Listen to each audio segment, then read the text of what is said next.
የሐዋርያት ቤተክርስቲያን እምነትና አማኝነት ና ብሉይ ኪዳን ላይ ያለው አምላክ አንድ ፐርሰን ነው አይደል? አንድ ተናጋሪ ነው የነበረው። አንድ ነው የሚል ነው አይደል ያለው? ከሱ ውጪ ተናጋሪ አለ? በጭራሽ። ኦኬ። አዲስ ኪዳን ላይ ቃሉን ስጋ አድርጎ በስጋ ሲገለጥ ያ አንዱ አምላክ ነው ተናጋሪ። ከሱ ውጪ ተናጋሪ አለ አዲስ ኪዳን ላይ? ጭራሽ የለም አይደለ? ኦፍ ኮርስ። ዮሐንስ ወንጌል ምዕራፍ 5 ቁጥር 30 ላይ እኔ ከራሴ አንዳች ላደርግ አይቻለኝም የሚለው ማን ነው? ወደ እነሱ ነጥቦች እመጣለሁ።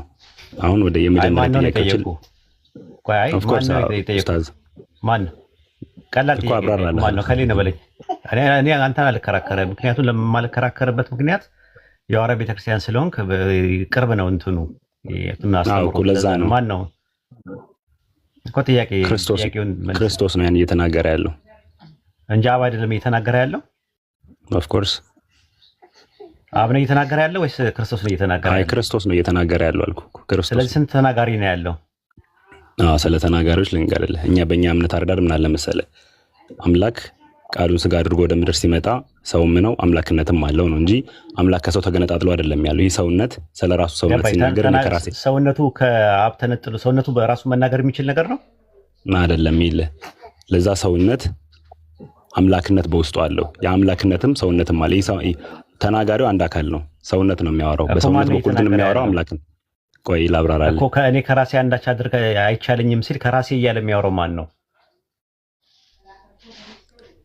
እሱን እኮ ነው ማብራራልህ። ሰውነትና አምላክነት አለ የሚባል ነገር አለ። ይህ ሰውነትና አምላክነት ግን ሁለት ልናረጋቸው ካሰብን ፍጹም የተለያየ ነገር ሊሆን ይችላል። በእኛ ባይበል ምን አለ መሰለህ፣ በእኛ ትምህርት ምን ይላል መሰለህ፣ የመለኮት ሙላት ሁሉ በሰውነቱ ተገልጦ ይኖራልና ይላል። ሉክ መለኮት የምንለው ነገር በዛ ሰውነት ተገልጦ ይኖራል። ግን አንዳንዴ እንደዛ ጥቅስ ቆላስይስ 2 ላይ ይላል። 2:9 ላይ እንደዛ አይደለም የሚለው በእርሱ ይላል በክርስቶስ በኩል የመለኮት ሙላት በአካል ይኖራል ነው የሚለው። ተገልጦ የሚለው ነገር የለም። አማርኛው ላይ ጨመሩት። እስቲ እንክፈተው። ክፈተው፣ የብሮ ክፈተው። የመለኮት ሙላት እንግሊዝኛውን ክፈተለት አንዴ እና ወደ ግሪኩም እንሄዳለን ነው። አካል የሚለው ቸርችን ነው ደግሞ እዛ ጋር የሚያመለክተው እንጂ የክርስቶስን ሰውነት አይደለም የሚያመለክተው። ቦዲ ወይም ሶማ የሚለው ቃል ሶማቲኮስ የሚለው ቆላስይስ ምዕራፍ 2 ቁጥር 9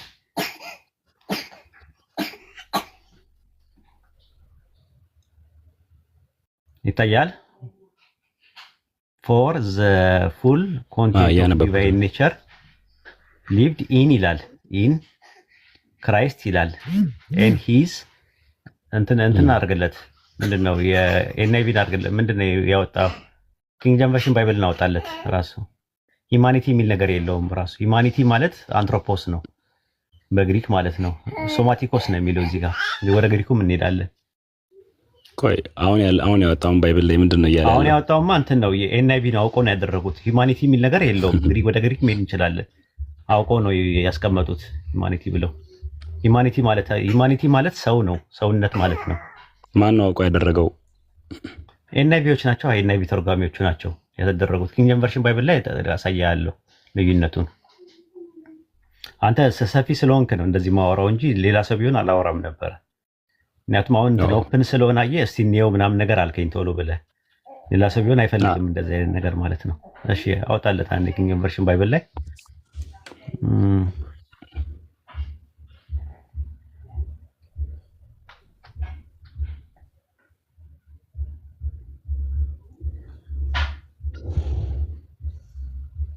ኪንግ ጄምስ ቨርዥን ለዛ ላይ አለለው ኦልተርናቲቭ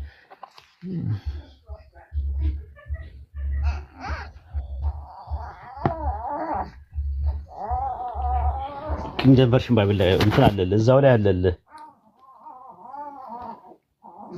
ሴሌክት ታደርገው ማለት ነው።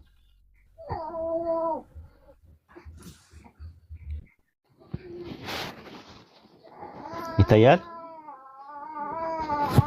ያየው ጠጋ አድርገው ኢን ሂም ይላል በእርሱ ማለት ነው በክርስቶስ በኩል ፎር ኢን ሂም ይላል በክርስቶስ በኩል ዲዌል አለ ኦፍ ዘ ፉልነስ ኦፍ እስቲ ጋድ ሄድ ባርሊ ነው የሚለው የመለኮት ሙላት በእርሱ በአካል ይኖራል አለ። በእርሱ በክርስቶስ በኩል በአካል ይኖራል ነው የሚለው። አካል የተባለችው ቤተክርስቲያን ናት። እዛው ቁጥር 10 ላይ ለአለቅነት ለስልጣናት ለጌትነት በሆነው በእርሱ ተሞልታችኋል ይላል። እነማን ነው ተሞልታችኋል የሚለው? ቆይ ወይታ አንዴ ኡስታዝ አንዴ ወደ ላይ እስቲ መልስልኝ ባይብሉ ላይ አሁንም ወደ ላይ አምጣልኝ እስቲ እንግሊዘኛው ላይ። እሺ አምጣለት።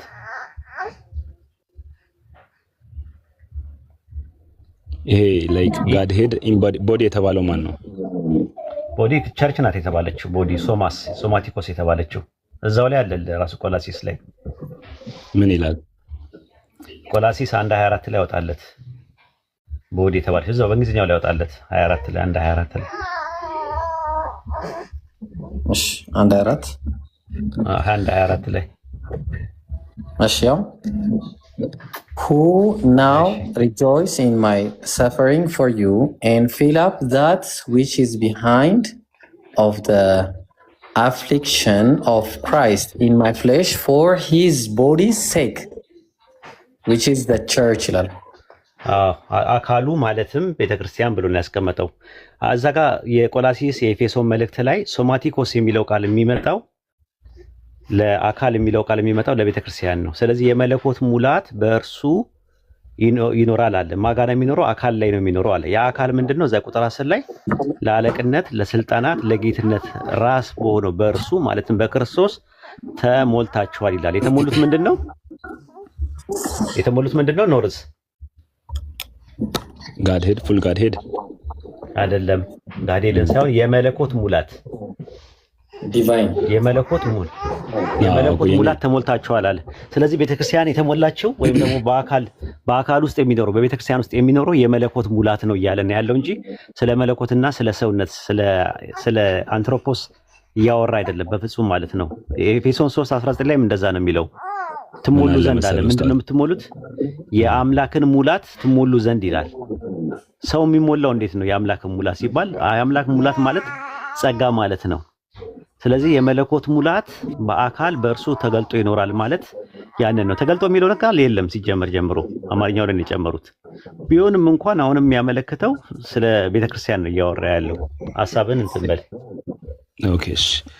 በመጽሐፍ ቅዱስ ላይ በባይብል ላይ ቤተክርስቲያን ወይም ደግሞ አካል በጣም በብዙ አይነት ዲፊኒሽን ተገልጿል። ቤተክርስቲያን እንደ ክርስቶስ አምሳልም ተጽፋለች። ኦፍ ኮርስ ይሄንን እንቀበላለን። አሁን ለምሳሌ ያክል እናንተ አካሎቼ ናችሁ ይላል ክርስቶስ። እኛንም ኢቭን ኢፍ ላይክ የሰውን ሁሉ አካል። ስለዚህ የሰው ሁሉ አካል የክርስቶስ አካል ነው ብለን አንቀበልም። ምክንያቱም ግን አባባሉ አውዶ የተፈለገው ሴንቴንሱ ለምንድን ነው ብለን እንረዳለን። ያንን ነገር መፍታት ይኖርብናል። አሁን እዚህ ጋር አካል ተብላ የተገለጸችው ቤተክርስቲያን ነች። ኦፍ ኮርስ አንዳንድ ቦታ የቤተክርስቲያን እንደ እግዚአብሔር አካል እንደ ሙሽሪት መጽሐፍ ቅዱስ ዲፋይን ያደርጋታል። ግን በተባለበት ሁሉ ተርም ወይም ዴፊኒሽን ላይ ተመሳሳይ ሚኒንግ እንሰጠዋለን ብሎ ማመን ትንሽ አስቸጋሪ ይሆናል። እሱም ለየት ያለ ማለት ጥልቀት ያለው አይዲያ ስለሆነ ሰፋ ጊዜ ሲኖረን ስለሱ ሞር እናወራለን። ግን ዋናው ፖይንት ምንድነው? አንተ በምትለው ሄደና በአካል የሚለው የክርስቶስን አካል ነው ብለህ አስበውና ያያዘው ቆላስይስ 2:9 ላይ ኦኬ እሺ አካል የሚለው ብለህ ሰውነት ብለህ ያዘውና በሰውነት ውስጥ የሚኖረው ምንድነው ነው የሚለው? አምላክነት መለኮት አይደለም። አምላክነት አይልም። የመለኮት ሙላት ኦኬ ምን አለ መሰለህ ደግሞ በሰውነት ውስጥ ብቻ አይደለም ያለው በአንተ ውስጥም አለ። ኤፌሶን 3:19 እና የመለኮት ሙላት በአንተ ውስጥም አለ። ለአለቅነትና ለስልጣናት ራስ በሆነው በእርሱ ተሞልታችኋል ይላል። ምንድነው የተሞላ ነው? ምንድነው የተሞላ ነው? ዲቫይን ኔቸር የተሞላ ነው። ምንድነው? ቆላስይስ 3:9 ላይ የመለኮት ሙላት በእርሱ በአካል ይኖራል ካለ በኋላ ለአለቅነት ለስልጣናት ራስ በሆነው በእርሱ ማለትም በክርስቶስ ተሞልታችኋል አለ። ምንድነው የተሞላ ነው? ችግር የለውም እያወራኝ እየሰማሁን። መለኮት ምንድነው የተሞላ ነው እኮ የጠየቁ። አዎ የመለኮት ሙላት ማለት ነው። ኤፌሶን 3:19 ላይ ፍጹም ሙላትን ትሞሉ ዘንድ የሚለው የማንም ሙላት ነው የሚለው? የአምላክን ሙላት ትሞሉ ዘንድ አይልም ይላል። አሁን ይሄን ከተረዳኸው ዮሐንስ ወንጌል ምዕራፍ 5 ቁጥር 30 ላይ ተመለስና እኔ ከራሴ አንዳች ላደርግ አይቻለኝም ሲል የሚናገረው ከራሴ እያለ ሪፍሌክሲቭ ፕሮናውን የሚጠቀመው ማን ነው? ኡስታዝ ላይክ መጀመሪያ ስለነሱ ነገር በጣም ዲቴል እናወራበታለን። እኔ ስለዛ ሐሳብ አልሸሽም፣ የለ ስለሱ ነጥብ እናወራለን። ግን አሁን ሐሳቤ ለቀን ተዘጋጅና እናወራለን። አይ ቲንክ ሐሳቤ እንዳይምታታ እንዳይበረዝብኝ ነው። መጀመሪያ ወደ ፖይንት ላንሳ። ችግር የለም። ወደ ጥያቄ ትሄዳለህ። ወደ በቃ ተወው፣ በቃ ይሄድ፣ ወደ ጥያቄ ሂድ። አትፋሽ ፎሎ አድርገንና ሌላ ቀን ፎሎ አድርጌሃለሁ፣ እናወራለን። ዴም አደርግሃለሁ ብያለሁ፣ ፎሎ አድርጌሃለሁ። ቴንክ ዩ። እና ወደ ነጥቤ ስመጣ በባይብል ታምናለህ እንዴ ኡስታዝ? ለምንም በቁርአን ነው ማምነው፣ ሙስሊም አይደለም። ኦኬ እሺ፣ በቁርአን ነው የምታምናኝ ነው። ግን ባይብል ላይ የተጻፈን ነገር አሁን ለምሳሌ ክርስቶስ እንዲህ ብሎ ስለመናገሩ እንዴት አንተ አምነህ ዲቤት ልታረግ ቻልክ? በክርስቶስ ንግግር ታምናለህ? የኮምፓራቲቭ ሪሊጅን ስቱደንት ነኝ እኮ። አንተ ቁርአን ላይ መታውን ጥያቄ ብትጠይቅና ብትሞግት ቁርአን ላይ ኢየሱስን ፈጣሪ ይለዋል፣ የአምላክ ቃል ይለዋል፣ ኢየሱስ ፈጥሯል እያልክ ብትሞግት ሙስሊም ነህ ማለት አይደለም። ኮምፓራቲቭ ሪሊጅን ላይ እኮ ይፈቀዳል። እኔ እያልኩ ያለሁት ባይብል ላይ ክርስቶስ በተናገረው ንግግር አንተ ታምናለህ? አይ ለምን አምናለሁ? እኔ በቁርአን ማምነው ሙስሊም ነኝ እኮ። ስለዚህ እኔ እኮ አርጊመንት ነው እኮ ቢልድ እያደረኩ ያለሁት። ስቱደንት ነኝ፣ የኮምፓራቲቭ ሪሊጅን ስቱደንት ነኝ፣ የሃይማኖት ንጽጽር ተማሪ ነኝ። እኔ እንደ ተማሪ እንደመሆኔ መጠን አንድ ክርስቲያን መጥቶ ወንጌልን ልስበክ፣ መጽሐፍ ቅዱስን ልስበክ ሲለኝ እስቲ መጽሐፍ ቅዱስን አምጣው ብዬ በእጅ ተቀብዬ ማጥናት ጀመርኩኝ። አንድ ሙስሊም ማለት ነው። ከዛ እዛ ላይ ጥያቄ ይኖርሃል ማለት ነው። አንተ የምታምንበትን እምነት አይ እንደውም ይሄ ነገር እኮ ለሙስሊም ነው ቅርብ፣ ይሄ ነገር ትምህርቱ የአንድ አምላክ አስተምሮቱ ከስላሴ ይልቅ ለሙስሊም ነው ቅርብ ነው እያልኩኝ እየሞገትኩኝ ነው ያለሁት እንጂ መጽሐፉን አላምንም እኔ ማለት ነው። አንደኛ ምን ልጠይቅህ ፈልጌ መሰለህ ኡስታዝ፣ አሁን ምን ልጠይቅህ ፈልጌ መሰለህ፣ አሁን ብዙ እዚህ ቤት ላይ ገብቼ ስሰማ ነበር። ለምሳሌ ያክል ክርስቶስ አባቴ ላይ እኔ መልእክተኛ ነኝ ምናምን ብሎ ስለተናገረ ልክ ነው፣ ክርስቶስ ንግግሩ ልክ ነው፣ እሱ መልእክተኛ ነው የተላከ ነው ብላችሁ መቀበል ይኖርባችኋል። እኛም እንደዛ ነው የምንቀበለው የሚል አይዲያ ከኢብራሂምም ከሳላም የሆነ ሰዓት ስለሰማው ነበር። ስለዚህ የክርስቶስ ንግግር ትክክል ነው። መልእክተኛም ይኸውልህ ኮመን የሆነ ግራውንድና ኮመን የሆነ ፑል ላይ ቁርአን ላይ የተነገሩ ነገሮች ባይብል ላይም አሉ ብለን ነው የምናምነው። ለምሳሌ ዘዳግም 6:4 ላይ እስራኤሎች ስማ አምላካችን ያህዌ አንድ ያህዌ ነው የሚል ጥቅስ አለ። ማርቆስ 12:29 ላይ ደግሞ እስራኤሎች ስማ ጌታ አምላካችን አንድ ጌታ ነው ብሎ የማርቆስ 6:4 ላይ ያለው ማነው ዘዳግም 6:4 ላይ ያለውን እየጠቀሱ ያመጣሉ የአዲስ ኪዳን ጸሐፊዎች ማለት ነው። ያ ነገር እኛ አምላክ አንድ ነው ከምንለው ትምህርት ጋር አንድም ሶስትም ነው ለሚሉትን ስንቃወም እንሞግታለን። ከዚህ ጋር ተመሳሳይ ነገር ነው እያለን እንሞግታለን። ከዛ አንፃር እናመጣለን ኢየሱስ ፍጡር ነው፣ ኢየሱስ ሰው ነው ስንል የኛ ትምህርትም እናንተ መጽሐፍ ላይ አለ እያለን ለመሞገት ነው እንጂ አንደኛ እኛ በወንጌል እናምናለን፣ ግን የምናምነው ለኢሳ የተሰጠ ወንጌል አለ ብለን እናምናለን። አራት ወንጌሎች ግን ሰዎች ጨምሩባቸው የቀነሱባቸው ነገሮች አሉ። ስለዚህ ኦሚት እያደረግክ ነው የምታምነው ማለት ነው። ባይብል ላይም ከቁርአን ጋር ሊስማማህ የሚችልልህ ነጥብ ብቻ እየሳብክ ነው የምታምነው ማለት ነው አይደል? ቁርአን ስታንዳርድ ነው ራሱ ፉርቃን ነው ይላል። ፉርቃን ማለት ምን ማለት ነው? እውነትን ከሐሰት የሚለይ ነው ስለሚል ቁርአን እንደ ሚዛን አድርጌ ነው የምጠቀመው። ስታንዳርድ እሱ ቁርአን ነው። ለዛ እኮ ነው ላይ ኮንፈርት ሆኜ እንዳልጠይቅ ያደረገኝ ነገር ቢኖር ያ ነው። ለምሳሌ አክልሽን በል ኢየሱስ ክርስቶስ ሙስሊም ነው የሚል ነገር ሳላም ቀደም ሲያወራ ነበር። አንተ በዛ ታምናለህ አይደል? አዎ ኢየሱስ ክርስቶስ ምድር ላይ በነበረበት ሰዓት እንደ ባይብል ነው ከባይብል አባቴ ብሎ እኛ አብን ብለን የምናምነውን አባቴ ብሎ የተናገረው ንግግር አንተ ትቀበላለህ? አባት ሲለው በምን ቋንቋ ነው የተናገረው? እሱ በአማርኛ ቋንቋነቱን ሳይሆን የሚጠቀመው ነው ቋንቋነቱን ሳይሆን አባቴ ብሎ መናገሩ ኢየሱስ ክርስቶስ አባቴ ነው። እሱ አማርኛ ነው። እሱ አማርኛ ተናጋሪ አይደለም። እሱ በምን ቋንቋ አረማይክ ይናገራል እኮ የአረማይክ ቋንቋ ነው አይደል? እኮ በአረማይክ ምን ብሎ ይጠራው ነበር? እንደዛ ፈጣሪን ማን ብሎ ነበር የሚጠራው? እኔ አሁን በዚህ ሰዓት አረማይክ ምናምን ችዬ አይደለም። ግሪከኛ አይደለም ተናጋሪ፣ አማርኛ ተናጋሪ አረማይክ እኮ ነው አልኩህ አይደል? እኮ በአረማይክ ምን ብሎ ይናገር ነበር ኢየሱስ? ነው እኔ ስለ አረማይክ የለም ልጅ የለኝም። ኦኬ ጥሩ ችግር የለውም። በዕብራይስጥ አብ ማለት ትርጉሙ ምንድን ነው? በዕብራይስጥ ነው አብ ማለት ምን ማለት ነው ትርጉሙ? ትንቢተ ሚልክያስ 2:10 ላይ ለሁላችን አንድ አባት ያለ አይደለምን ሲል አንድ አባት ያለ አይደለምን ሲል አባት የሚለውን ቃል በዕብራይስጥ ምንድን ነው ትርጉሙ? ምን ይባላል? ነው እሱንም አላውቅም። እኔ በግዕዝ ነው ማቆላቂ እጃችን ላይ የተቀየረው ግዕዝ አባት አብ እንደተባለ አብ ይባላል። ስለዚህ አብ ሲባል አብ ማለት ትርጉሙ 5 ትርጉም አለው ብለው ያስቀምጣሉ የቋንቋው ምሁራን። አንደኛው ምንድነው? ምን ናቸው? ስለ አብ አብ የሚለው የዕብራይስጥ ቃል 5 ትርጉም አለው ብለው ያስቀምጡና ከአምስቱ ውስጥ አንደኛው ኦሪጂኔተር ነው ይላሉ። ምን ማለት ነው ኦሪጂኔተር? እስቲ ዲፋይን እያደረክልኝ እኔ ማላውቀውን ነገር እያወራ ስለሆነ ኦሪጂኔተር ማለት አስገኚ ማለት ነው ትርጉሙ። አብ የሚለው የዕብራይስጥ ቃል 5 ትርጉም አለው ይላሉ። ትንቢተ ሚልክያስ ምዕራፍ 2 ቁጥር 10 ላይ ለሁላችን አንድ አባት አለ አይደለምን ሲል ምን ለማለት ተፈልጎ ነው?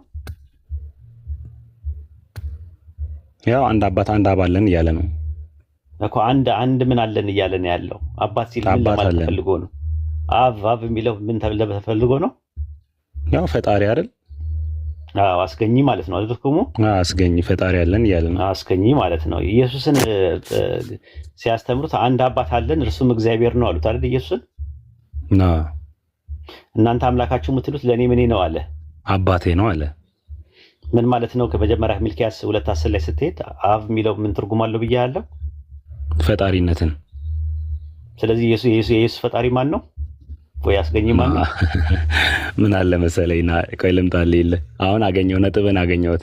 እዚች ጋር ትንሽ ላውራ። ላይክ አብ ማለት አባት ማለት ነው። ኦፍ ኮርስ አንተም እኛም ሁላችንም የምናውቀው ነገር አለ ብለኛል። ቆይ ና ገብቶኛል። አብ የሚለውን የግዕዝ ቃል ሳይሆን አብ የሚለው የዕብራይስጥ ቃል ነው ያልኩ። ገባኝ። እሺ በዕብራይስጡ ምን መጣል? አሁን እኮ አዲስ ኪዳን የተጻፈው በዕብራይስጥ አይደለም አይደል? ክርስቶስ እኮ ያለው አዲስ ኪዳን ላይ ነው። ክርስቶስ የተናገረውን በግሪክ አይደለም አይደል? ኦፍ ኮርስ እሺ፣ በአራማይክ ተናገረ። አሁን አዲስ ኪዳን የተጻፈው በምንድን ነው እኮ ነው አባባሌ። አዲስ ኪዳን የተጻፈው እኮ በግሪክ ነው አይደል? በግሪክ ኮይኔ ነው የተጻፈው።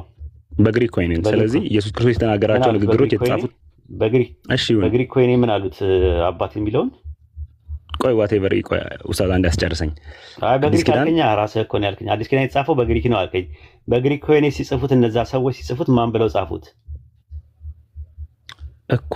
አንዴ ልጨርስ ሐሳቤ ማለት ላይ ኢንተራፕት ያደርግ ላይክ ባክ ኤንድ ፎርስ ታደርግብኝ ነገሮች ወደ እንትን ይላሉና እሺ ሲሜትሪካል ዲያሎግ እናድርግ። ልክ እንደ ውይይት ነገር እናድርገው። ላይክ እኔ የምማረው ነገር ካለ ተምሬ እወጣለሁ። ኢትስ ኦኬ። እሺ ሲሜትሪካል እናደርገዋለን። ባክ ኤንድ ፎርስ ዲያሎግ ከተውኩት። እሺ ሶ የክርስቶስ ቋንቋ የመጀመሪያ ንግግሩ አረማይክ ምናምን ነገር ላይክ ይባላል። እኔ የሰማሁት ያነበብኩት እንደዛ አይነት ነገር ነው። ዋቴቨር ግን አዲስ ኪዳን ላይ ሲጻፍ በግሪክ ነው የተጻፈው የግሪክ ቃል ላይ አብ የሚለውን ነገር ምን ብሎ ጽፎታል? ኢየሱስ ክርስቶስ አባቴ ብሎ ሲናገር የትኛውን አባት ነው ኤክስፕረስ እያደረገ ያለው? ምን አይነት አባትነት ነው ኤክስፕረስ ያደረገው የሚለውን ነገር ነው ከዕብራይስጥ አኳያ አንተ ትንሽ ለማጣቀስ የፈለግከው ነገር ግን ሚልክያስ 2:10 ላይ ለምሳሌ ለሁላችን ያለን አንድ አባት አይደለምን? አንድ አምላክ የፈጠረን አይደለምን? የሚልበት ፓርት ላይ ወልድ የተባለ ማንነት አልነበረም። ሉክ ወልድ የተባለ ማንነት ስላልነበረ ፈጣሪነትን ነው የሚያመለክተው ብዬ ሚልክያስ 2:10 ልቀበል እችላለሁ። ለምን? ሰውነት የሚባል ነገር የለም። ወልድነት የሚባል ነገር የለም። ምንም ነገር አባትነትን ኤክስፕረስ ሊያደርግ የሚችል ነገር የለም። ገባህ አይደል? ግን አዲስ ኪዳን ላይ ስትመጣ ወልድ የሚባል ነገር ሰውነት የሚባል ነገር መጥቷል። ይህ ሰውነት አምላክነትን አባት ብሎ መጥራት ይችላል። ለምን? አዲስ ኪዳን ነው ይሄ። ወልድ የሚባል ማንነት መጥቷል። አገኘኸኝ አይደል? ግን አንተ አሁን የወልድን የአዲስ ኪዳንን አባትነት ኢየሱስ ክርስቶስ አብ ሲል ያለውን ኮት አድርገህ ሄደህ ከሚልክያስ 2:10 ጋር ካገናኘው ኢትስ ቶ ዲፊካልት በቃ ቅድም ለዛ ነው ያንተን ፖይንት ለማግኘት ባክ ኤንድ ፎር ዞን ኦኬ ያለው ሳስቀጥል ነበር። እየገባኝ ነው። ትምህርቱን እኮ አውቀዋለሁ። እናንተ ኢየሱስ እግዚአብሔርን አባቴ ብሎ ሲናገር የባህሪ ጉዳይ ነው። ሚልክያስ 2:10 ላይ ደግሞ የጸጋ ጉዳይ ነው እያልከኝ ነው ያለው። ልዩነት አለው አይደለም። ሚልክያስ 2:10 እሺ፣ ሚልክያስ 2:10ን ሲናገር የነበረው ኢየሱስ አይደለም። አየህ አምላክ ራሱ በነብዩ የተናገረ ምንድን ነው የሚለው? ለሁላችን አንድ አባት ያለን አይደለምን ሲል ክርስቶስ ወልድ የሚባል ነገር ምን ነው የሚያመለክተው? አይ ወልድ የሚባል ነገር አለ እኮ እያልኩኝ አይደለም። ለእኛ ነው አንተ እያልክ ያለኸው። አንድ አባት ሲል ፈጣሪነትን ነው የሚያመለክተው፣ እኛን የሚያመለክት ነው እያልክ ያለኸው። አዲስ ኪዳን ላይ ግን ኢየሱስ አባቴ ሲል ስለ ሰውነቱ ነው የሚናገረው። መለኮቱ ለሰውነቱ አባት ነው፣ ሰውነቱ ደግሞ ለመለኮትነቱ ልጅ ነው እያልከኝ እኮ ነው ያለ። ትምህርቱ እንደዛ ነው እኔ የማውቀው። ኦኬ እሺ፣ ስለ ትምህርቱ የተወሰነ ነገር ያው እኔ ማውራት ከቻልኩ እናወራለን። ግን ኦኬ ካታቋል ላይ ነው የማውቀው። ከቄስ ስር ቁጭ ብዬ ነው የተማርኩት ይሆናል። ምልክ ላይ ከኔ በተሻለ ዕውቀት እንዳለህም ልታቅ እንደምትችልም አውቃለሁ። እኔ በማውቀው ልክ ግን አይ በደንብ በስነ ስርዓት ስትሮማን ፋላሲ ሳልሰራ ነው የማውቀው የእናንተ ትምህርት። ኦኬ እሺ፣ ይሆናል እኮ ነው በደንብ የማውቀው። እሺ ቀጥል ሂድ። ነው አታውቅም ማለት ሳይሆን ልታውቅ ትችላለህ ሆኖስ ግን እኔም ባወቅኩት ልክ ነው ላይክ እያቀረብኩ ያለው እና አዲስ ብሉይ ኪዳን ላይ ለሁላችን አንድ አባት ያለን አይደለምን ሲልም አንድ አባት ነው ያለን ሲል እንዲህ ያለው ሲል ያለው አባትነት ፈጣሪነትን ነው የሚያመለክተው ኮምፕሊትሊ ምክንያቱም አሁን ለምሳሌ ይሄንን የተናገረው አንድ ፈጣሪ ብቻ ነው በቃ አንድ ፈጣሪ የትም ቦታ ላይ ፈጣሪነቱን ሲገልጽ ቀደም ኤሎሂም ብለን ላይክ አማልክትን ሳላህ ላይክ ኢንተርፕሬት አድርጎ እንደተናገረው ስለ ፈጣሪነቱ ስለ አባትነቱ ብቻ ነው የሚናገረው ብሉይ ኪዳን ላይ ምክንያቱም እኔ ስላሴ አማኝ ተከታይ አይደለም አብሮቴም ከሱ ጋር ኩያ ቻይ የሚባል ነገር እግዚአብሔር ወልድ የሚባል ነገር አለና ያ እግዚአብሔር ወልድ የአባትነት የባህሪ አባትነት ወይም ደግሞ የፈጣሪ አባትነት እያልኩ ማወራ ፐርሰን አይደለም ሶ ብሉይ ኪዳን ላይ የተጻፉት ኤቭሪ ነገር ሊሆን ይችላል ፈጣሪነቱን ላይክ እንትን የሚያደርግ ነገር ነው የሚያተኩር ነገር ነው ግን አዲስ ኪዳን ላይ ስንመጣ ኢየሱስ ክርስቶስ ሲናገር የነበረው አባትነት አሁን እሱ አባቴ ካለ ለእስራኤላውያን ተመልከት ያን ነገር ዮሐንስ ምዕራፍ 8 ላይ እየተናገረ ያለው ለእስራኤላውያን ናቸው እስራኤላውያን አባቴ ብለው የሚያስቡት አንድ አባት አለን ብለው ነው የሚያምኑት አምላካችን አለ ብለው ነው የሚያምኑት ሉክ ክርስቶስ እናንተ አምላካችን የምትሉት አለ አምላኬ ነው አይደለም እያለ ያለው ሉክ እናንተ አምላካችን የምትሉት እሱ አባቴ ነው አለ ይሄ አባትነትን እኮ ነው እየጠየቅኩ ያለው ኢየሱስ ክርስቶስ አባቴ አለ ልክ እንደዚህ ዮሐንስ 14 ላይ አባትነትን እሱ የሚገልጽበት ወይና ብሉይ ኪዳን ላይ የተጻፈበት ወይ ዘሴም ነው ብለን ነው የምታምነው ወይ አንዴት ነው ማምነው አንደኛ ነገር እሱን ለማስረጃ ልስጥህ እስቲ ለምሳሌ የአባታችሁ አምላክና የእናንተ አምላክ እያለ ይናገራል አይደል ዘፍጥረት ላይ የአባት ምንድነው ልዩነቱ ለምንድነው እና በሚለው የለየው ለምንድነው እና በሚለው የለየው ምን አለ መሰለ ባይብል ላይ ለምሳሌ ሲናገር ክርስቶስም ወደ አምላኬና ወደ አምላካችሁ ወደ አባቴና ወደ አባታችሁ ዘፍጥረት ላይ ያለውን ነው ዘፍጥረት ላይ የአባቶቻችሁ የእናንተ አምላክና የአባታችሁ አምላክ ብሎ ለምንድነው የአምላካችሁ የሚለውን ነገር ትቶ የእናንተ አምላክና የአባታችሁ አምላክ ብሎ ለምንድነው ለሁለት የነጠለው ዳይኮቶማይዝ አድርጎ አልገባኝም ሰው ይቅርታ እስቲ ግልጽ አድርግልኝ ዘፍጥረት ላይ አምላካችሁ ምን ሲናገር ምንድነው ያለው አምላካችሁና የአባታችሁ አምላክ ብሎ ለሁለት ለይቶታል አይደለ እስቲ ቆይ ልክፈታው አንዴ ዘፍጥረት ስንት እሺ ላውጣለህ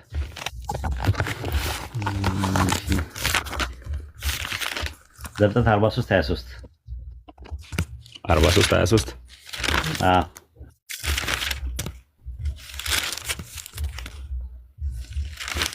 እሺ 43:23 እርሱም አላቸው ሰላም ለእናንተ ይሁን አትፍሩ አምላካችሁና የአባታችሁ አምላክ ባይበታችሁ የተሰጣችሁ ብራችሁን ደርሶናልና አለ አሁን ዮሴፍ ሲናገር አምላካችሁና የአባታችሁ አምላክ ብሎ ለምንድነው ለሁለት የነጠለው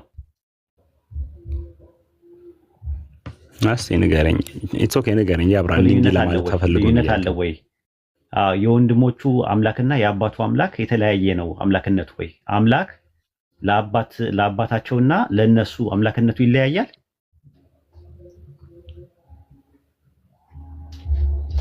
ኦኬ የነገርከኝ ኡስታዝ እንዲ ነው ላይክ ባክ ኢን ዘ ፎርስ ከማረግ እንዲ ነው ስለዚህ ይሄ ነው አይ ዲገባ ነው ዮሐንስ ወንጌል ምዕራፍ 20 ቁጥር 17 ላይ ወደ አምላኬና ወደ አምላካችሁ ወደ አባቴና ወደ አባታችሁ ብሏል ልክ ኤፌሶን ደግሞ 4:6 ላይ ስትመለከተው ለወላጅ ምንድነው የሚለው ከሁሉ በላይ የሚሆን አንድ አምላክ የሁሉም አባት አለና ይላል የሁሉም አባት አለ አንድ አምላክ የሁሉም አባት አለ ሲባል ይሄ አንድ አምላክ የሁሉም አባት አለ ሲባል የክርስቶስም የሐዋርያትም ጭምር ነው አይደለ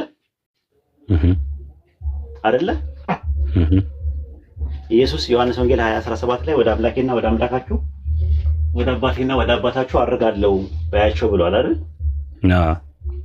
ኢየሱስ ደግሞ አምላካችን ብሎ ይናገራል አይደል አምላካችንም እያለ ይናገራል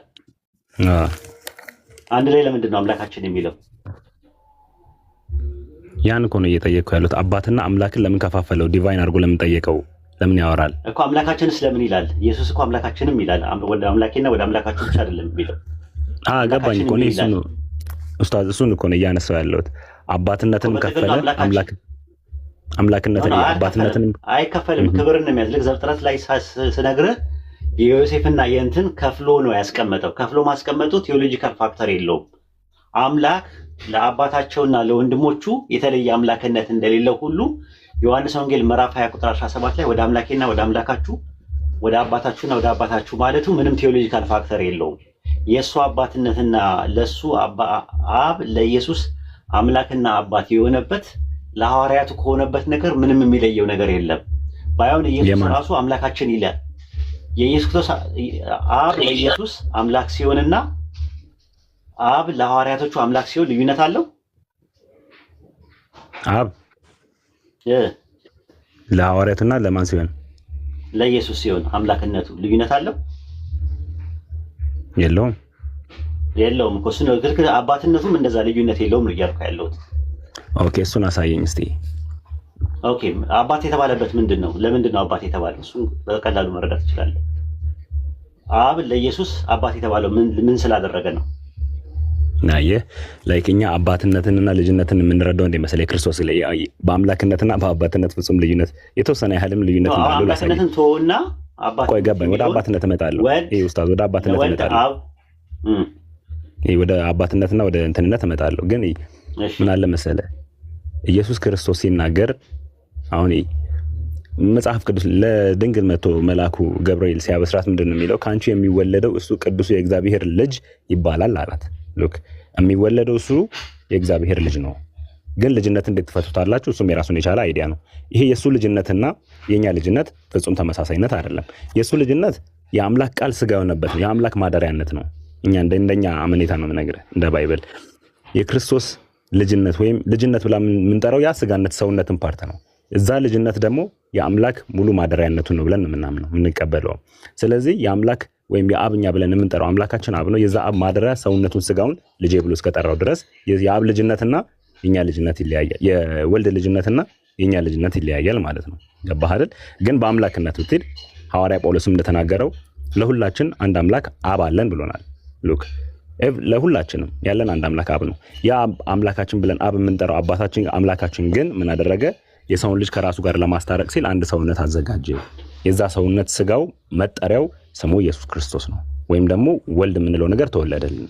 በዛ በተወለደው ማንነት ውስጥ በዛ ሰውነት ውስጥ አምላክ እኛን ከራሱ ጋር አስታረቀ ብለን ነው የምናምነው።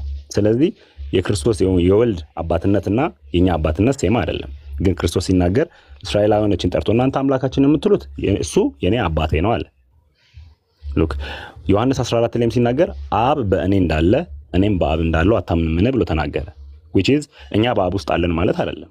የኛ በአብ የምንኖርበት ሁኔታና ወልድ ወይም ክርስቶስ የምንለው ነገር በአብ ሲኖር ተመሳሳይነት አኗኗር አይደለም ያለው። የኛና እምነት ነው እንትን የምንነግርህ። ገባህ አይደል?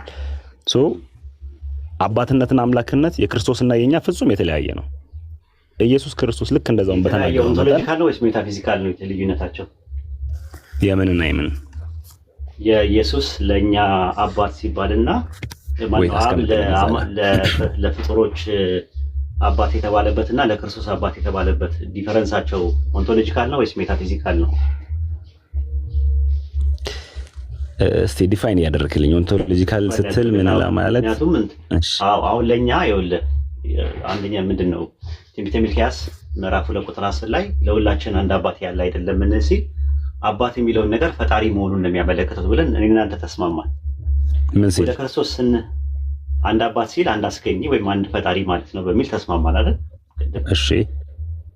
ስለዚህ ለክርስቶስ ሲሆን ግን እንደዛ አይደለም ስትል ለክርስቶስ ኦንቶሎጂካሊ ስጋው ይሄ ድንግል ማርያም ማህፀን ውስጥ ፕሮሰስ አድርጎ የመጣ ስጋ አለ አይደለ? አንዳልከው ለማደሪያነትም ለምንም ያ ስጋ መነሻና ጅማሮ አለው። በትክክል ያልነበረበት ጊዜ አለ። በትክክል ስለዚህ ያልነበረበት ነገርና መነሻና ጅማሮ ያለው ነገር ምን ይባላል? አየህ ነጥቡ ይሄ ነው። አሁን እየጠየከኝ ያለው ምን ይባላል? ነገርኛ አሁን ኦኬ እነግርሃለሁ። ቆይ እሱን እኮ ነው የምነግርህ። ጅማሮና ያልነበረ ነገር ምን ይባላል? እኮ ኡስታዝ ልንገርህ፣ ቆይ አድምጠኝ። አንተ እየጠየከኝ ያለው ስጋውን ነው። ለስጋው መጀመሪያ ያለው ትክክል ነው። መጀመሪያ ያ ስጋ መነሻ የለውም ወይ? ግን መነሻ ያልነበረበት ጊዜ አለ ስጋው አዎ ስጋውማ ብሉይ ኪዳን በፊት ነበረ። መነሻና ጅማሮ ያለው ነገር ምን ይባላል? ማለት ምን ይባላል ስትል ካለመኖር ወደ መኖር የመጣ ነገር ያልነበረ ነገር መነሻና ጅማሮ ያለው ካለመኖር ወደ መኖር የመጣ ነገር ምን ይባላል? እኮ ምን ይባላል ማለት ምን በለውና እሺ ነው ወይ አይደለም ትለኛለህ ምንድነው አልነበረ አሁን ፍጡር ማለት መነሻና ጅማሮ ያለው ካለመኖር ወደ መኖር የመጣ ነው ስጋው ያልነበረ ነገር ሆኖ ካለመኖር ወደ መኖር የመጣ ነው አይደል ስጋው አዎ ስለዚህ መነሻና ጅማሮ አለው አዎ ህይወት ተሰጥቶታል አሁን ቆይ አሁን ወደ ሌላኛው ጥያቄ አትሄድ አሁን ለምሳሌ መጀመሪያ ጥያቄ ልጨርስልህ ማለት አይደለም ኡስታዝ ይለ ኡስታዝ አንዴ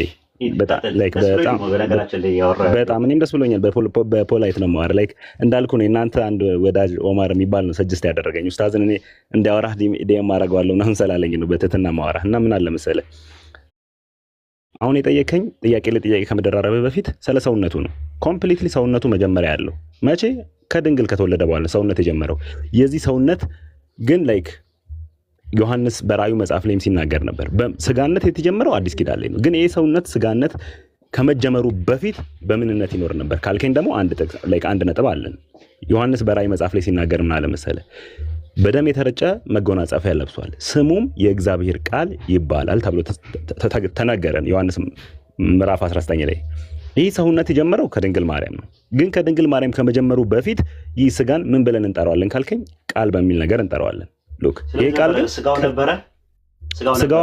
ስጋ አይደለም የነበረው ይል የነበረው ስጋ አይደለም ስጋም የተጀመረው ከድንግል ነው ኡስታዝ መጀመሪያ ያለ ወይ ነው መጀመሪያና መነሻ የለውም ወይ ነው ያ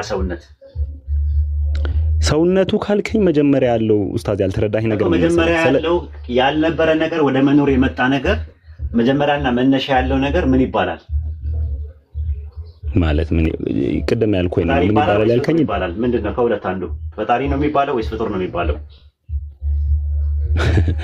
እንደዛ እንዳንል የሚያደርገን ነገሮች ብዙ ኤቪደንሶች አሉን ቆይ ከኤቪደንሶቹ መካከል ኡስታዝ ከዚህ አንፃር ሄድና መጀመሪያ መጠይቅ ከዚህና ወደዛ ትሄዳለህ እሺ አንተ ካነሳህልኝ ነጥብ አንስቼ ልጀምርልህ አሁንም ላይክ ይቅርታ ኢንተራፕት አታደርገኝና ሰውነት እስካልከኝ ድረስ ሰውነት ማለት የሚታይ የሚጨበጥ የሚዳሰስ ነገር ነው ለዚህ ለሚታይ ለሚጨበጥ ለሚዳሰሰው ነገር ኢኒሻል ፖይንት አለው ትክክል መቼ ነው የጀመረው ይሄ የሚታየው የሚጨበጥ የሚዳሰሰው ነገር ከማርያም ከተወለደ በኋላ ግን ስለማይታየው ይላል ላይክ ባይብላችን ምን ይላል መሰል ክርስቶስን እየጠቆመ እርሱ የማይታይ አምላክ ምሳሌ ነው ይላል ይህ ግን የታየው ሰውነቱ በፊት በማይታይ አምላክ ምሳሌነት የሚኖር ነበር which is ምን ማለታችን ነው ቃል ነበር ይላል ይሄ ቃል ግን ራሱን የቻለ አካል ያለው ይኖር ነበር የሚለው የቱ ጋር ነው ያለው ኦኬ ጥቅሱን ቆይ አሁን እስከ ከፍተለ ትንሽ ላቆይበት ይችላል ግን ካለ ላይክ በጣም ገርሞኝ ነው እንደዛ የሚል ነገር አላደረበኩም ኦኬ ኦን ዘ ባይብል አለ ግን ላይ ከሆነ እርሱ የማይታየው አምላክ መልክ ነው የሚለው ከሆነ በኋላ ነው በፊት ግን ሲኖር የነበረው በማይታየው አምላክ መልክ ነበር የሚኖር የነበረው የሚለው ከየት ነው ያመጣው ኦኬ ይሄኛውን ፖይንቱን ጥቅሱን ላላቸው ላይክ አሁን በእያወራን ያለ ያውጡ ልጅ ካሉ ከታች ይለጥፉልኛል እሱን እናነባዋለን ግን አሁን ወደ ዋናው ነጥቡ ስንመለስ ምንድነው ይህ ሰውነት ወይም የሚታይ የሚጨበጥ የሚዳስስ ነገር ጅማሬ ያለው ትክክል መቼ ነው የጀመረው ከድንግል ማርያም ከተወለደ በኋላ ግን ይህ ሰውነቱ ላይክ አሁን ለምሳሌ እንዴት ብዬ ላስረዳ የሆነ ነገር አለ በቃ ላይክ የሚታይና ማይታይ ነገር አሁን ለምሳሌ የክርስቶስ ነው እንደዛ ነው የምነግርህ የሚታዩ ማንነቱ መቼ ነው የጀመረው ካልከኝ ከድንግል ማርያም ከተወለደ በኋላ ነው ግን ልክ ባይብልም እንደሚነግረን የማይታይ አምላክነት አለ ወይ ማለት እንትን ነው አንደኛ ጊዜንም ጉልበትንም እንዳታባከን ነው በቀላሉ ትምህርቱን ስለማውቀው ነው ስለማይታየው ስለ አብ አይደለም ጥያቄው ስለሚታየው ስለ ሰውነት አይደል ነው ምናምን አዎ እሱ ላይ አሁን ኢየሱስ አሁን እንደዚህ ብለ ያዘው በቀላሉ ኢየሱስ የማይታይና የሚታይ ባህሪ ያለው ብለ ያዘውና ለአርጊመንት ሴኮፍ አርጊመንት ማለት ነው የማይታየው ባህሪ አብ ነው የሚታየው ባህሪ ደግሞ ወልድ ነው ብለ አስበውና አሁን የምናወራው ስለ ወልድ ነው የምናወራው አብ ጋር እንዳት ሉቃስ ወንጌል ምዕራፍ 1 ቁጥር 35 ላይ ነው ምን ትያለሽ አላት ጽንሻለሽ አላት ጽንስ ወንድ ልጅ ትወልጃለሽ አላት ያ ጽንስና ወንድ ልጅ ፈጣሪ ነው ወይስ ፍጡር ነው ላይክ እኔ እንዴት ብዬ ልመልስልህ ከአንድ ነገር ላይ መዘዝ አድርገን ነገሮችን ዲሳይድ ማድረግ አንችልም ሉቃስ ወንጌል ምዕራፍ 1 ቁጥር 30 ነው ያለው ኡስታዝ ወልድን ፈጣሪ ነው ማለት አንችልም በጭራሽ ፈጣሪ ጽንስ ነው እኮ አይደለም ጭራሽ እንደዛ አይባልም እኔ አሁን አንድ ነገር ፈጣሪ ነው ወይ ነው እኮ መልኩ የጠየቁ ፈጣሪ ነው ያ ነገር ጽንሱ ፈጣሪ ነው እኮ ቆይ አስጨርሰኝ ጽንሱ ምናምን ከማለት በፊት ወልድ የምትለው ሰውነት ፈጣሪ አይደለም ይሄን እኮ ነው የምነግርህ። ቅድም አንተ ወልድን ፈጣሪ ነው በለኝና እኔ ወልድን ፈጣሪ ነው አልልህም። አይ ፈጣሪ አትበለውሽ፣ ፍጡርም አይደለም በጭራሽ። ወልድ ፈጣሪ ፍጡርም አይደለም። ቆይ አስጨርሰኛ። በጣም ጥያቄ እየደራረብክብኝ ነው ኡስታዝ። ላይክ እንዲገባህ አንድ ነገር ላጽዳለህ። ወልድ ብለን እኛ የምንጠራው ወልድን ፈጣሪ ብቻ ነው። ላይክ ፈጣሪ ነው አንልህም። ለምን መሰለህ? ወልድ ማለት የተወለደ ማለት ነው። ቆይ ወልድ የተወለደ ማለት ነው። ፈጣሪ አይወለድም። ወልድ ማለት ወንድ ልጅ ማለት ነው። የግዕዝ ቃል ነው። ወንድ ልጅ ማለት ነው። ገባህ? እኛ ፈጣሪያችንን ወልድ ማለት ሴት ልጅ ማለት ነው። እሺ ላይክ እኔ በማውቀው ልክ ነው የማወራህ። ከኔ በላይ ካወቅ ላይክ የሆነ ሳለ ኮንክሉዥን ብለህ 2-3 ደቂቃ ትነግረኛለህ። ፈጣሪ ነው ፍጡር ነው? ወልድ ምንድን ነው ለአንተ? አሁን ልንገርልህ። ወልድ የምንለው እኔ የአምላክነት ማደሪያ ላይክ አምላክነት የታየበት ማን ላይክ ነጸብራቁ ምሳሌው አምላክን አይደለም ፍጡርም አይደለም ወልድ አይደለም። ቆይ አስጨርሰኝ ኡስታዝ። ወልድን እኔ እንደሌሎቹ አይደለም የምረዳው። ሌሎቹ ራሱን የቻለ እግዚአብሔር ብለው ሊረዱት ይችላሉ። እኔ ወልድን የአምላክ ማደሪያ መታዩ ቤተ መቅደሱ ብዬ ነው የማወራው። ለዛ ነው ክርስቶስ ምድር ላይ በነበረበት ሲናገር ይሄ ስጋ እንጀራ ነው ላይክ በቃ እንጀራ ነው ብሉት አለ። ሲያስተምራቸው ይሄ ከሰማይ የወረደ እንጀራ ነው ብሉት። ይህ ስጋ ለኛ ለመሞት የመጣ የአምላክ ነገር ነው እንጂ ወልድ ነው ማለት ማን ያ ወልድ ግን ያ ወልድ መጠሪያ ስም አለው። ስሙ ኢየሱስ ነው። ግን አሁን አንተ ኢየሱስ ፈጣሪ ነው ብትለኝ አወላሃለሁ። ለምን መሰለህ? ወልድን ብቻ አይደለም ኢየሱስ የሚለው ቃል ላይክ ኤክስፕረስ የሚያደርገው አብንም ስለሚወክል ነው።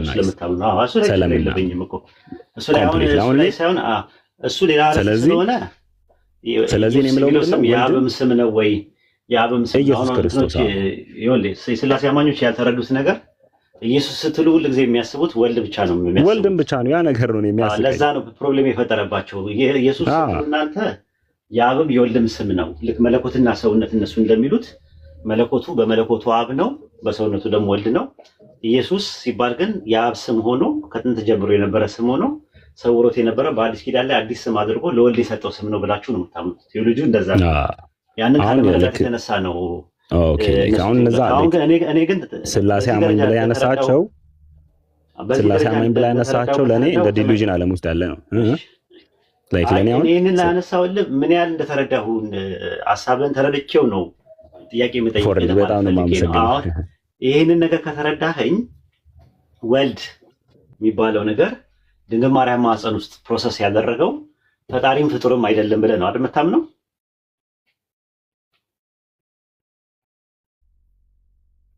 አለ ኑርዚ እኔ የተቋረጥኩት ያጀማ ይቅርታ የኔ ነው መሰለኝ። ኖርዝ የኔ ነው ይቅርታ የኔ ነው የተቆራረጠው። ስልክ ተደውሎልኝ ነበር። እሺ አይ ችግር የለውም። የፈጣሪም ፍጡርም አይደለም ነው ብለህ የምታምነው? ማንን? ወልድን ድንግል ማርያም ማህፀን ውስጥ ፕሮሰስ ያደረገው ሪያክሽን ኬሚካል ፈንክሽን ፊዚካል ኦፕሬሽን አድርጎ ፕሮሰስ አድርጎ የመጣው ጽንስ ያ ወንድ ልጅ ፈጣሪም ፍጡርም አይደለም ነው የምታምነው? ኦኬ ችግር የለውም እኮ እንደዛ ብለህ ታምናለህ። ፈጣሪም ፍጡርም ካልሆነ ምንድን ነው በኤሰንስ ደረጃ? ኤሰንስ አሁን እኮ ቅድም ያልኩን ይሄንን ነው። ኤሰንስን እኔ የምተረጉመው አፈታትና የትሪኒቲ አማኞች የሚፈቱት አፈታት ይለያያል። ምንነቱ ምንድነው? ምንነቱ ምንድነው ነው ያልኩህ። ምንነቱ ምንድነው? አሁን ለምሳሌ እኔ ሰው ነኝ፣ ምንነቴ እሺ፣ እኔ ሰው ነኝ። ሰው ሁለት ምንነት አለ አይደለ? ፈጣሪ አለ፣ ፍጡር አለ። ሁለት ምንነት አለ። ከዛ ውጪ ሶስተኛ ምንነት ነው ይሄ ወልድ አይደለም። ምንድነው? ወልድ ምን መሰለህ? ፕሪቪየስሊ በነበረው ነገር ወልድ ምን መሰለህ? የአብ መፍጠሪያ ቃሉ ነበር። ኦኬ፣ ከጥንት ጀምሮ ባህሪ ነው። ያው ባህሪ በለው አምላክ ዓለማታውን ለምሳሌ ዕብራውያን መጽሐፍ ተመልሶልኛል። ምክንያቱም ለመሰለ ካፌ የሚወጣው ቃሌ ስለሚል ካፌ የሚወጣው ቃል የሱ ባህሪ እንጂ የሱ ባህሪ ፍጡርም ፈጣሪም አይደለም። ለከዛው ያንን ሰማይና ምድር ሲፈጥርበት የነበረው ቃል ድንግል ማርያም ማህፀን ውስጥ ስጋ አደረገና ሲገለጥ የተገለበጠበት ስጋ ፍጡርም ፈጣሪም ሳይሆን የሱ ባህሪ ነው መልሱ። ትክክል። አመሰግናለሁ። ድንግል ማርያም ማህፀን ውስጥ ማርያም ስትናገር ሉቃስ ወንጌል ምዕራፍ 1 ቁጥር 47 ላይ እሱ ብርቱ የሚሆነው በእኔ ታላቅ ስራን አድርጓልና ብላለች አይደል?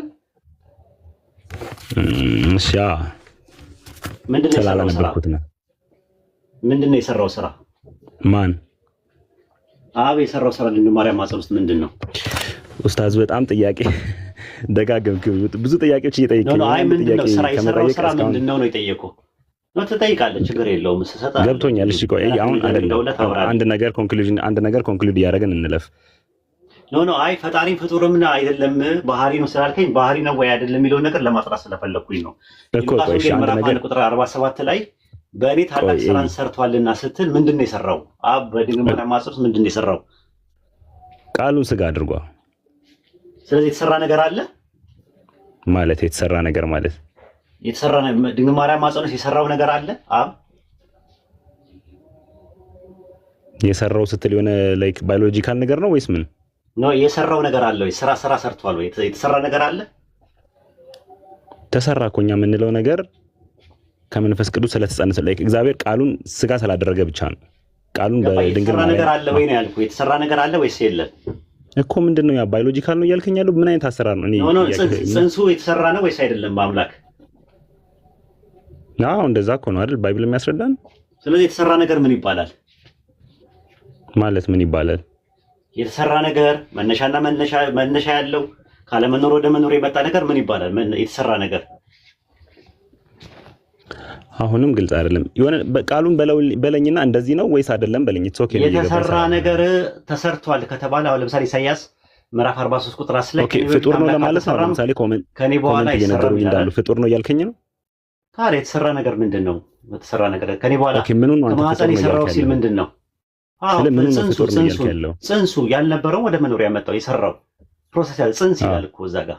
ጽንስ ምንድነው? የተሰራ ነገር አይደለ እኮ። ስለዚህ ዋና ፖይንት ምንድነው? የተሰራ ነገር ፍጡር ነው እያልኩ ያለሁት። እሺ እኮ ስለዚህ ምን አሁንም እሱ አይደለም እኮ ማለት አይነት በኋላ ወልድ ፍጡር ነው እያልኩ ነው ያለሁት። የማን ፍጡር? ያ ፍጡር። ለዛ ነው አባት የተባለው አብ።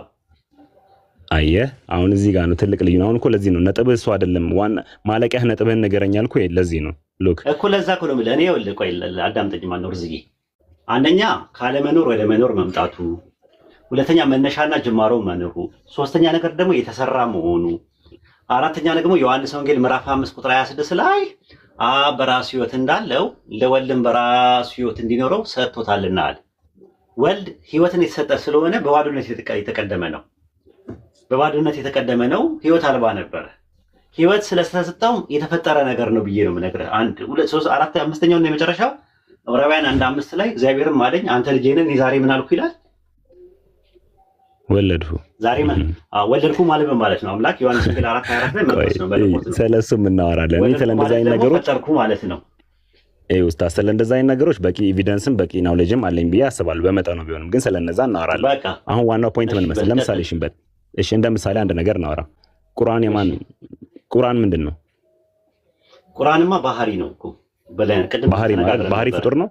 ባህሪ ፍጡር ነው አይደለም። በቃ እኔ የምልህን ነገር ያዝ አይደለም። ይሄኛው ግን እንደዛ አይደለም ነው የምነግርህ። ቁርአን ያለ ንግግር ነው፣ መነሻ የለውም እኮ። ቆይ ላሳየህ፣ መነሻና መድረሻ እንዳለው ላሳየህ።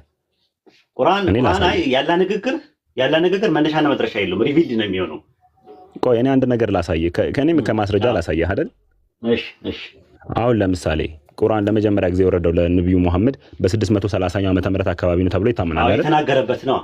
የተናገረበት ምንም የትኛውንም አይነት ኢንተርፕሪቴሽን ተጠቀም። ከመናገሩ በፊትም ያላ ንግግር ነው። ያላ ንግግር መነሻ የለውም። ዳትስ ወር አይ ሰይ እኮ እኔም እያልኩ ያለሁት ያንን ነው። ነገር ግን ቁርአን መጀመሪያ ያለው ብለን አንልም እኛ። ለምን ቁርአን የተጀመረው መች ነው? ንግግር ነው። ንግግር ተጀመረ አይባልማ። ለምን? ያው እኮ ቁርአን እኔ እኮ አይባልማ። በእኛ ትምህርት እኮ ነው፣ በእኛ ቴዎሎጂ እኮ ነው የጠየቀኝ እኮ። በእኛ ቴዎሎጂ ቆይ ልንገርህ፣ አዳምጠኝ። እሺ ከላም ማለት ያላ ንግግር ከአላህ የምትነጥለው ነገር አይደለም። ያላ እውቀት በዚህ ቀን ተጀመረ አይደለም። ለምሳሌ አላህ የሆነ እውቀት ቢሰጥ ለአንተ እውቀቱ አላህ የሰጠ እውቀት ለአንተ የሰጠ እውቀት ዓለም ሳይፈጠር ዘመን ሳይቆጠር በፊት ሁሉ አላህ ያ እውቀቱ አለው። እውቀቱ ለአንተ ነገረ ማለት ወይ ያሳወቀህ ማለት እውቀቱ መነሻ ያለው መጀመሪያ ያለው ማለት አይደለም። በተመሳሳይ አላህ የሚናገረው ንግግር ከአላህ የምትነጥለው ነገር አይደለም። ያላ ባህሪ ነው። እንደ ባይብል ግን ከሄድን ስለ ስጋው ካወራን ስጋው ካለመኖር ወደ መኖር እንደመጣ ታምናላችሁ። መነሻም ጅማሮም እንዳለ ታምናለህ።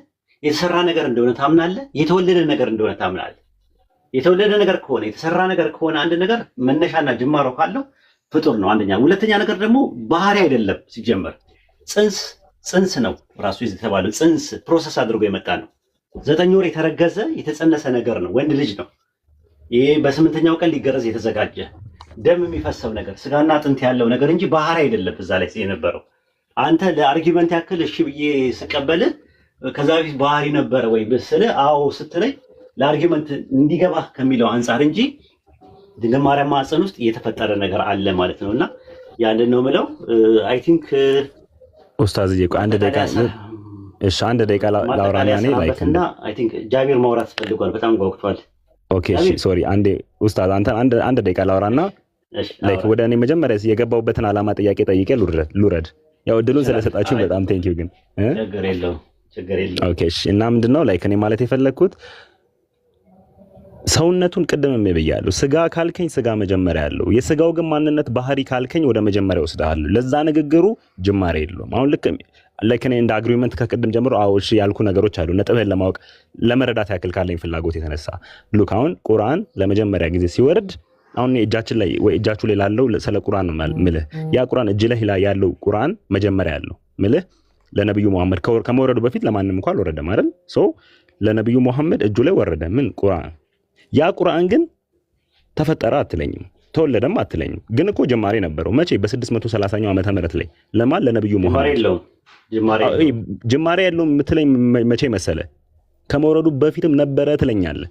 ግን እኔ መውረዱን ነው የምነግርህ። አሁን ክርስቶስ ከመውረዱ በፊት ጅማሬ ያለው አልልህም። በቃ ጅማሬ የለውም መቼም። በቃ ያምላክ ማለት ያለብህ መሰለ ኡስታዝ አንዴ ልጨርሳ አንዴ ኢንተር ኦኬ ስለበል ላሳጠርልህ ማለት ያለብህ ያ ስጋ ከመሆኑ በፊት ቃል ነበረ። ቃል ነው ነው በለኝ እኮ እንደዛ ነው ከቅድም ጀምሮ የምለው። ስጋ ነበር ማለት አችልም። እንደዛ ከሆነ ስጋ ነበር። እኔ ከቅድም ቆይ አንዴ ኡስታዚ እኔ ከቅድም ጀምሮ የምለው ያንን ነው። ዮሐንስ በራእዩ ጻፈው ያንን ነው። ይሄ አሁን እኛ በደም የተረጨ የተጎናጸፈ ልብስ ለብሷል የምንለው ሰውነቱ በፊት እግዚአብሔር ቃል ይባላል ብሎ የገለጸልን እሱ ነው። ለዛ ቃል ስጋ ሲሆን ሆነ ሲባል ምንድነው የምትረዳው? ሆነ በቃ ያህል የሙሴ በትር እባብ ሆነ ይላል። ምንድነው? አሁንም እሱም ራሱን የቻለ በጣም ረጅም አይዲያ ነው። ግን ኔክስት ታይም ስለዚህ እናወራለን። አዎ ሆነ የሚለው ቃል ተለወጠ ነው ተፈጸመ ነው ወይስ ደግሞ ተፈጠረ ነው? የትኛውን ነው? ኤኒሃው እሱ አሁንም ኡስታዝ ይቅርታ አድርግልኝ ብዙ ሐሳብ ስላለው ወደ እንደዛ ሐሳብ አንግባና ወደ ዋና ጥያቄዎች ሁለት ጥያቄዎች ጠይቄ እንለፍ። ፎሎ አድርግ ያለው ጥያቄውን አቅርበው ባጭር። እሺ ጥያቄውን ባጭር ላቅርብልህ። አንዴ ፎሎ እያደረኩ ነው። ፎሎ አድርግ ያለው ሞር ኦፍ እንትን አወራል። የሚገርምህ ላይክ ቁርአንንም መቅራት እፈልጋለሁ። እንደኔ አመለካከት ነው የምልገባህ አይደል? ካለኝ ለማወቅ ካለኝ ፍላጎት የተነሳ ምክንያቱም በእኛ ባይብል ላይ ምን አለ መሰለህ በሃይማኖት ብትኖሩ ራሳችሁን መርምሩ ፈትሹ ይላል። ገባህ? ማንም የትኛውም እምነት ላይ ቢኖር የራሱን እምነት መፈተሽ መቻል አለበት። አሁን እኔ ስለ እስልምና ገብቼ ጠይቅና ሰዓታችን እንጠቀም። ወደ ተገረፍ ታወራዋለህ ኢንሻአላህ። ያኔ ትሰልማለህ። ቁርአን ከቀራማ ትሰልማለህ ኢንሻአላህ። እናየዋለን። እና ላይክ ጥያቄ ምንድነው? ሁሉም ነገር ኦሪጂኔት ይሆናል። ይቅርታ እኔም ልወጣ ስለሆነ ጥያቄን ቶሎ አሳጠርና እንትን በልና ኢንሻአላህ። ከዛ ትንሽ ጉዳይ ገጥሞኛል፣ አፉ በሉኝሽ። ኦኬ እሺ፣ አንድ ጥያቄ ብቻ ላድርገው። ሁሉም ነገር ኦሪጂኔትድ የሆነው ከመካ ነው ተብሎ ይታመናል አይደል? ምን ኦሪጂኔትድ የሆነው? ላይክ ምልህ በጣም ጥንታዊ ቦታዋና ፕሌስ ለምሳሌ የሁሉም ላይክ እንትን መስገጃዎች ሁሉም አዳምና ሔዋን ሁላ ይኖሩበት የነበረበት ሀገር መካ ነች ተብሎ ይታመናል አይደል? እኔ አላውቅም ስለ አዳምና ስለ ሔዋን፣ ግን የመጀመሪያው ቤት የተገነባው በኢብራሂም መካ እንደሆነ አውቃለሁ። የሆነ ፓርት ላይ እስቲ እርግጠኛ ባልሆንም አንተ ቼክ ታደርግልኝና ሱራ 21:51 አካባቢ ላይ አብርሃም የሚኖርበት ሀገር እሺ ላይክ አብርሃም ሁሉ የሚኖርበት ሀገር የለብኝም። አዳምና ሔዋን የሚለውን ግን አላውቅም ነው ያልኩ። ኦኬ ልክ ነኝ። እኔም ላይክ እንትን ስለሰማሁት ነው ለመጠየቅ ያክል ሰው ነው። ቁርአንና ሐዲስ ላይ አላገኘውም፣ ግን ቁርአን ላይ የለም። ሐዲስ ላይ ምናልባት ካለ አላውቅም። እሱን ደግሞ ሌሎች ይነግረዋል ካለ እኔ አላውቅም እሱ። ኦኬ እሺ፣ ብቻ በጣም ጥንታዊ ፕሌስ እንደሆነች ይታመናል አይደል? ስለ ማለት በቃ እንደዚህ የአብርሃም የሚኖርባት ፕሌስ ነች ብሎ ከታመነ በጣም እንትኗ መታወቅ ነበረበት። ግን ለረጅም ዘመናት በየሴንቸሪው በካርታ ላይ ሁላ አልነበረችም ይባላል። ያ ነገር እንዴት ነው? በካርታ በምንድን ነው የምትለው? እንትን ጂኦሎጂካል ነው የምትለው? ጂኦሎጂካልም በምንም መካ የምትባል ስቴት እንደማትታ ጂኦሎጂ የትኛው ጂኦሎጂስት ነው እንደዛ ብለው ያለው አጥንቶ? ኦኬ እሺ እሱን እለጥፍልሃለሁ ከታች ላንተ እንደዛ የተባለበት ፓርቲ ተላየሁኝ ነው እና ነገር የትኛው ጂኦሎጂስት ነው እንደዛ ያለው? በካርታ ደረጃ ነው። እኔ ጂኦሎጂስቶችን አውቃቸው እኮ ማን የሚባል ጂኦሎጂስት ማን የሚባል ቆይ እስቲ እሱን እለጥፍልሃለሁ። ኢትስ ኦኬ ብዙም ምን አጨቃጫቂ ነገር አለ ሳይሆን በደምብ ተዘጋጅተህ ታወራ እንጂ ስታወራ በመረጃ ጠይቅ። እዚህ ቤቱ ትንሽ የመረጃ ስለሆነ ክፍተት እንዳይፈጠር በጣም ትላልቅ ምሁራኖች የሚሳተፉበት ቤት ስለሆነ ስታወራ ጥያቄን በመረጃ አድርገው ለወደፊቱ ማለት ነው። አሁን አንተ የምታመጣው ቀጣይ ምንድነው? ስታገኘን ይሄኛው ጂኦሎጂስት በዚህ ጥናቱ ላይ በዚህ ፔፐር ላይ በሴኩላር ዩኒቨርሲቲ እዚህ ዩኒቨርሲቲ ውስጥ ባደረገው ለሊበራል ስኮላር ሆኖ የሊበራል ስኮላር ነው የምታመጣልኝ። ያው ኮንሰርቫቲቭ ያው ተቀባይነት የለውም። ሊበራል ስኮላር እንደዚህ የሚባል እንትን አለ ምናምን ብለህ ከመድብለ ዕውቀት ታመጣልኛለህ ማለት ነው። መድብለ ዕውቀት ማለት ያንን ካመጣው ትክክል ሆናለሁ ማለት ነው። ኖ ከዛ በኋላ እናየዋለን። ቀጣዩን እናምጣለን። እኔ ሰምቼ አላውቅም አዲስ ነገር ስለሆነ ከዛ ቀጣዩን ደግሞ ስቴፕ በምን መልኩ እናስተናግደዋለን የሚለውን ነገር ደግሞ እናየዋለን ማለት ነው። መጀመሪያ አምጣ እሱን። እሺ እነዛን ነገሮች ይዤ እመጣለሁ። ስላስገባችሁን ቴንክ ዩ። እሺ ጃቤ ተከፍታለህ? ተከፍታለህ? ኖርዝ እሺ እንትን ኖርዝ ግን አንድ ጥያቄ ብጠይቀው አከፍታለሁ ይችላል። እሺ ጃ ከፍታችሁ እዛ ብትሄዱ አይሻልም? ኖርዝንም ይዛችሁ ከይቅርታ ጋር በጣም ጃ ቤት ሂድና ኖርዝዬ በደንብ ተስተናገድ። ምክንያቱም አንተ ብዙ የሆነ እንትን ሪጅል ሰው አይደለም እና ክፍት ስለሆንክ ብዙ ታወራላችሁ ተስፋ አደርጋለሁ። እና ኡስታዝ ጀዛከላ ኸይር። ጃ ክፈት እዚህ እያለሁ ቶሎ በል ቤት ሳይበተን